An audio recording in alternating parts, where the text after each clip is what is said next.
I have been looking into your history. You don't make political comments. A Google search of you over the past 12 months, 0 comments about Donald Trump. You're liked by Republicans and Democrats alike, respected on both sides of the aisle. So you come out and make an extraordinary move in this election to endorse Hillary Clinton. Why did you feel compelled to do that? Well, first of all, I believe in her. We worked closely when she was the Secretary of State. She supported me enormously in Afghanistan when I commanded there. She set the conditions diplomatically for many of the things we were able to accomplish, not just in Afghanistan, but more broadly in the region. She really gets the fact that America is the indispensable power, but that we don't do it alone. We do it through our alliances, and we do it through our relationships, and we do it through the personal relationships that we have with our partners overseas. And she wants to strengthen those. She wants to ensure that NATO is supported, that America is prominent in NATO. NATO is one of the most important coalition of nations on the planet today, and it far even beyond the geographic boundaries of what NATO is today. Donald Trump says, I'm fine with NATO, but some of these nations don't pay their fair share. We should expect that that's going to be difficult for them. They're in difficult financial times, and that observation by him is not novel. We've been saying that for a number of years, that our NATO partners should strive to spend 2% of GDP, and to do so in a way that is coherent to our NATO strategy and our NATO requirements. But they're going to struggle to do that, and not all of them. In fact, most of them don't. That's no reason for us to leave NATO. That's no reason for us to say that when an attack on one of our partners occurs, we aren't going to be there for those partners. What do you think of Donald Trump?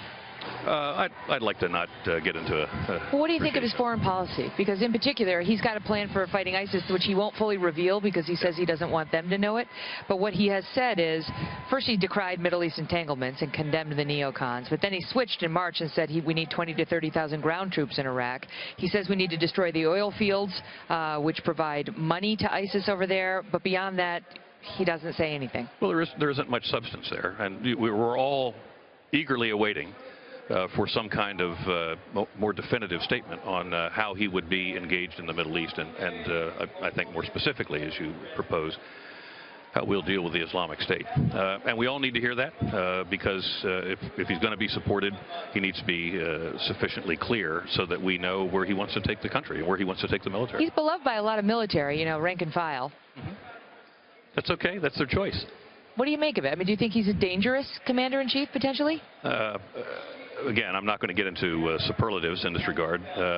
He has no experience in that regard. And when there are suggestions that the armed forces of the United States of America, which are the finest on the planet, despite some of the rhetoric that I've heard come out of the campaign, his campaign, when there is the implication that the United States military might be used as an instrument of torture, or the U.S. military might be used to systematically murder the families of suspected terrorists, or the U.S. military might be used for any number of illegal activities, you know, we're putting ourselves on the edge of a civil military crisis that we've never seen before in this country.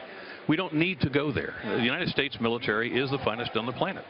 And we're looking for the kinds of employment of that force in support of our alliance system, in support of our national objectives, in support of our partners and allies around the world that will continue to promote peace and stability, and not make the relationships transactional. You know, we're a transformational power. We should take advantage of that, and I believe that's what Hillary Clinton will bring to the table.